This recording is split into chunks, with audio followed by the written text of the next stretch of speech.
எனது மகன் போட்டிகளில் பங்கு பெற்றுவதற்கு மிகவும் விருப்பம். ஆனால் டெஸ்ட் வராவிட்டால் நான் தோல்வி, இனிமேல் நான் விளையாட மாட்டேன் என்று எப்பவும் தோல்வி மனப்பான்மை அவரை எப்படி ஊக்கப்படுத்துவது என்று கேட்குறாங்க. பிள்ளைகளை பழக்கிற விதத்தில் இந்த ஒரு தவறு நடந்துட்டு இருக்கு. நாங்கள் எப்போவுமே நம்மளோட பிள்ளை தான் முன்னுக்கு வரணும், நம்மளோட பிள்ளை தான் வெற்றி பெறணும், நம்மளோட பிள்ளை தான் ஜெயிக்கணும் அப்படிங்கிற ஒரு முடிவை எடுத்துக்கிட்டோம். தோல்வி மனப்பான்மையை நாம் தான் உருவாக்குறோம். தோல்வியை நாங்கள் அவமானமாக காட்டுறோம். உண்மையிலேயே தோல்வி என்கிறது ஒரு படிப்பினை, தோல்வி என்கிறது ஒரு அழகான அனுபவம், தோல்வி என்கிறது நம்முடைய எதிர்காலத்துக்கு தேவையான உந்து சக்திகள். இது கட்டாயம் இருக்கணும். ரசூலுல்லாஹி ஸல்லல்லாஹு அலைஹி வஸல்லம் சொல்கிறாங்க, ஒரு மூமின் ஒரு பொந்தில் 2 தடவை தீண்டப்பட மாட்டானுங்கிறாங்க. அப்போ ஒரு மூமின் ஒரு தடவை தீண்டப்படுவானுங்கிறத ரசூலுல்லாஹ் சொல்கிறாங்க. தோல்வி வரும், அந்த தோல்வியை தாழ்மையாக எடுத்துக்கிட்டு பிரச்சனையாக எடுத்துக்கிட்டு சோர்ந்து போகக்கூடாது. அந்த தோல்வியை ஒரு அனுபவமாக எடுத்துக்கிட்டு முன்னேற பார்க்கணும். எடறி விழுந்தவன் தான் எட்டி கிடப்பான். தோல்விங்கிறது நமக்கு வாழ்க்கையில் ஒரு விஷயத்தை படித்து தாரது. அந்த தோல்வி ஒரு தரம் பட்டுட்டோம்டா அதிலிருந்து நம்ம நிறைய விஷயத்தை திருத்துவோம். ஒரு ஆள் நம்மளை ஏமாத்திட்டார் அப்படி என்று சொல்கிறத விட நான் அவரை கடுமையாக நம்பித்தேன் என்று சொல்கிறது தான் நல்ல விஷயம். இன்னொரு ஆளுக்கிட்ட ரொம்ப கவனமாக இருக்கிறதுக்கு இது நமக்கு தயாராகிடும். தோமஸ் அல்வா எடிசன் பல்பை கண்டுபிடிச்சிட்டு சொல்கிறார், 10,000 பல்புகளுக்கு அடுத்துதான் என்னுடைய இந்த பல்பு பற்றியது என்று சொன்னார். அப்போ ஒருத்தர் எழும்பி கேள்வி கேட்டார், 10,000 தடவை தோத்துட்டீங்களா சார் என்று. அதுக்கு தோமஸ் அல்வா எடிசன் என்ன சொன்னார் தெரியுமா? ஐ எம் நாட் ஃபெயில்டு, நான் தோக்கல்ல, 10,000 பல்பு பத்தாதுங்கிறத கண்டுபிடிச்சேனுங்க. 10,000 பல்பு பத்தாதுங்கிறத கண்டுபிடிச்சேனுங்கிறார். தோத்துட்டோமேங்கிற ஒரு அவமானம் வரத்தை விட அந்த போட்டியில் பங்கு பற்றிட்டோமேங்கிற ஒரு பெருமை நமக்கு வரணும். ஓலவல் எழுதி ஓல் ஃபெயில் ஆகலாம், ஓலவல் எழுதுறதுக்கு தகுதியான ஆளாயிருக்கேன் என்று சந்தோஷப்படலாம். சில தோல்விகளுக்கு நல்ல காரணங்கள் இருக்கும். அந்த தோல்விகளால் நமக்கு பின்னால் ஒரு நல்ல ஒரு விஷயம் இருக்கும்.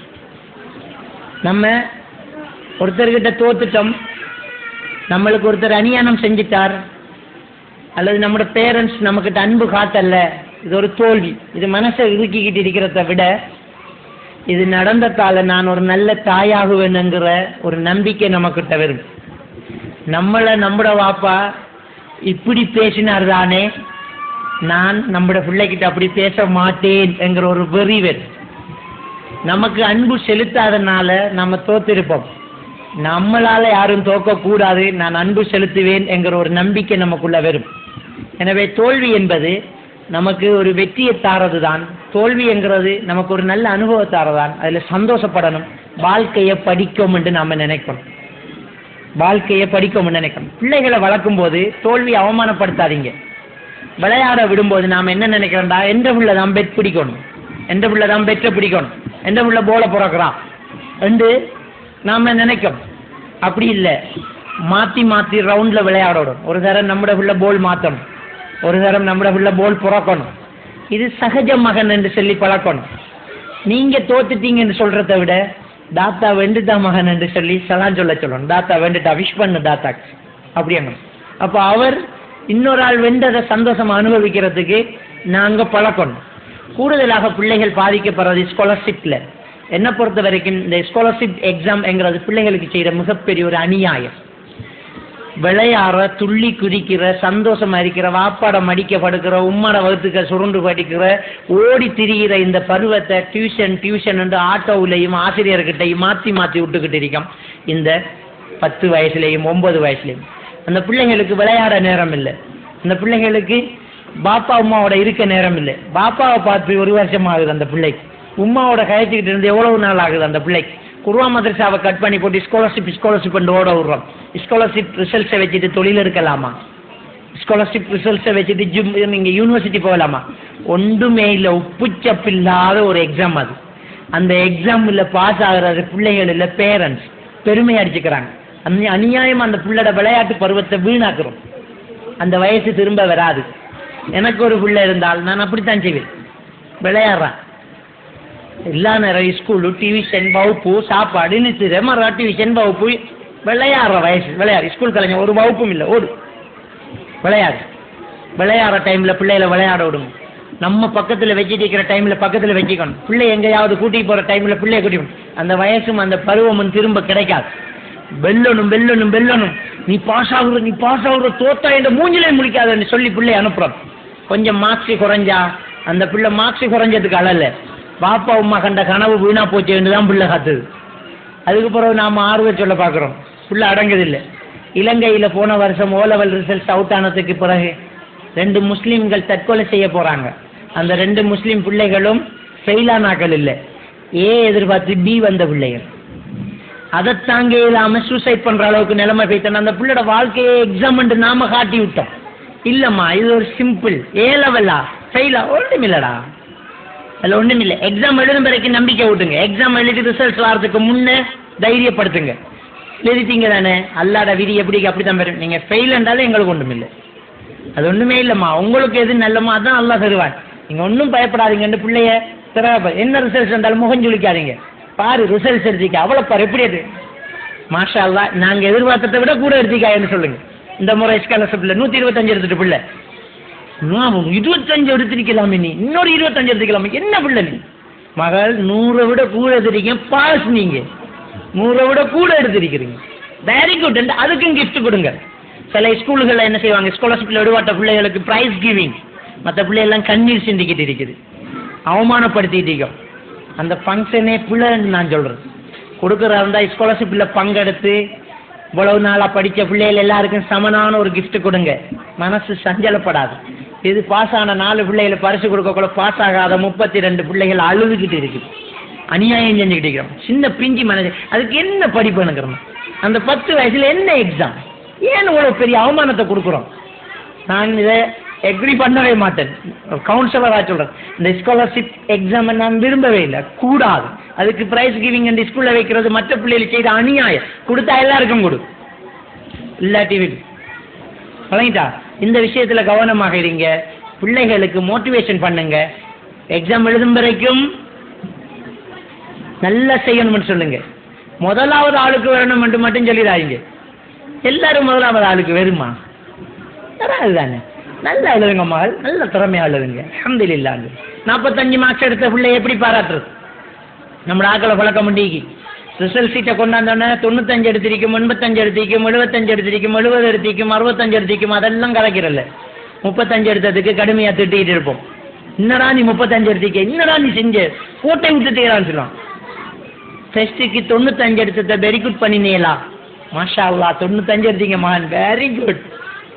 75 குட், 65 வெரி குட். கடைசியாக சிம்பிளாக செல்லணும். இந்த பாடத்தில் மட்டும் 35 எடுத்தீங்க மகன், அது எடுத்ததே பெரிய விஷயம், அடுத்த முறை இதை விட கூட எடுக்கணும். குட் குட், ஓடுங்க ஓடுங்க ஓடுங்க, புஷ் பண்ணிக்கிட்டு வாங்கன்னு சொல்லிவிடுங்க. அதை பெருசாக எடுத்து காய்ச்சிக்கிட்டு சொன்னங்காதீங்க. இப்போ அந்த பிள்ளைக்கு ஒரு நம்பிக்கை விட்டுட்டீங்க, அந்த பிள்ளைக்கு இப்போ ஒரு வெறி வரும். அடுத்த முறை இதிலையும் பெருசு எடுத்தா எப்படி பாராட்டு கிடைக்கும்ன்ற ஒரு நம்பிக்கை உண்டாக்கி பாருங்க. இது அதெல்லாம் சில பேரண்ட்ஸ் 95 எடுத்த பிள்ளைக்கு 5க்கு திட்டுவாங்க. என்னடா நீ 95 எடுத்து ஏன்டா நீ 5 விட்ட? அங்கே பாரு ஹையஸ்ட் மார்க்ஸ் 100 போட்டிக்கு 6வது 100 எடுத்துக்காண்ட வகுப்புல வேண்டா. அவன்ல பொறாமையை உண்டாக்கிட்டோம், அவன்ல பொறாமை 6வது 100 எடுத்துக்காண்டா. அவன் எப்படி இருப்பான், நீ என்னடா செஞ்ச ரெண்டு சின்ன கடைசி அவன் புத்தகத்தை களவெடுக்கிறவன் இவன் இருப்பான். கூட்டி கொண்டே வச்சுக்கிட்டு கத்தியால குத்தின பிள்ளைகள் எல்லாம் இருக்குது, பெஸ்ட் மார்க்ஸ் எடுத்தவன். அந்த மனநிலையை நாம வளர்க்கக்கூடாது. வெரி குட், 95 எடுத்துக்காய், வெரி குட் அண்ட் பாஸ்.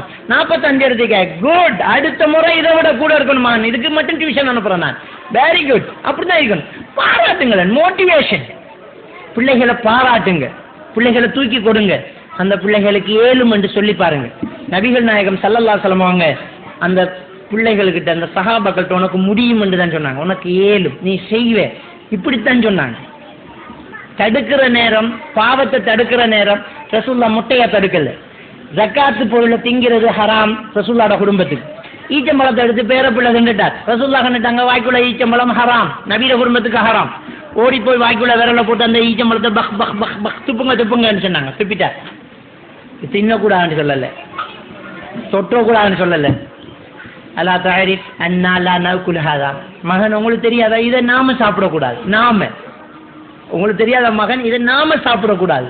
அப்ப நாம எல்லாம் இருந்தேன் இதை சாப்பிடக்கூடாது மகன் சொல்லிட்டு முட்டையா விடல, சொல்லிட்டு முட்டையா விடல. எப்போ பிள்ளைகள்ட்ட ஒரு தப்பை தடுக்கிறோமோ அப்ப அந்த பிள்ளைகளுக்கு ஒரு நல்லது சொல்லி கொடுக்கணும். அல்லாஹும்ம ஹதினா ஃபீமன் ஹதைத் வஆஃபினா ஃபீமன் ஆஃபைத் வதவல்லனி ஃபீமன் தவல்லைத். குனுத்துல ஓதுறாங்களே சுபவுக்கு, அது உண்மையில குனுத்துல ஓதுறதுக்கு வந்த ஹதீஸ் இல்லை. இந்த பிள்ளைக்கு ரசூலுல்லாஹ் துஆவா சொல்லி கொடுக்குறாங்க. ஈச்சம்பழத்தை தின்றவருக்கு துப்ப சொல்லிட்டு, உங்களுக்கு தெரியாத மகன் இதை நாம எல்லாம் திங்கப்படா மகன், உங்களுக்கு அழகான ஒரு துவா சொல்லி தரோம், இந்த பாடமாகண்டு ஒரு துவா சொல்லி கொடுக்குறாங்க. அப்போ பிள்ளைக்கு பாக்கி இருந்தது ஈச்சம்பழம் போனதை விட பெரிய ஒரு சாமான் கிடைச்ச சந்தோஷம். அழகான ஒரு துவா சொல்லி தந்தாங்க மூத்தாப்பாண்டு, அப்படி ஒரு சந்தோஷம். எனவே பிள்ளைகளுக்கிட்ட சில தடுக்க வேண்டிய விஷயத்தை தடுங்க. தடுக்கும் போது நாசுக்கா தடுங்க, நாம என்று தடுங்க, நீ என்று தடுக்கக்கூடாது. நீ என்று சொன்னா உங்களுக்கும் பிடிக்காது. நான் இப்போ உங்களோட ஊருக்கு பயானுக்கு வந்து நீங்கள் எல்லாம் பட்டி சாப்பிட்டால் எல்லாம் உங்களை நரகத்தில் போடுவாங்க, அங்கிருந்து இங்கே வந்து எங்களுக்கு திட்ட வந்தாண்டு ஏசுவீங்க. அப்ப நான் என்ன செய்யணும்? உங்களுக்கு முன்னால என்ன தான் சுட்டிக்கணும், நான் வட்டி சாப்பிட்டா அல்லாஹ் என்ன மன்னிப்பானா சகோதரிகளே என்று கேட்டா உங்களுக்குள்ள வட்டி சாப்பிட்டாக்களுக்கு மனசுக்குள்ள உறுத்தி என்ன. யாசின் சூறாவில் ஒரு சம்பவம் வருது. நபிமார்களை அடிச்சு கொலை செய்த நேரம் ஊரின் ஓரத்தில் இருந்து ஒருத்தர் ஓடி வந்து சொல்றார், உமாலி அல்ல அபுதுல்லதி ஃபதரனி வைலைஹி துர்ஜவும்.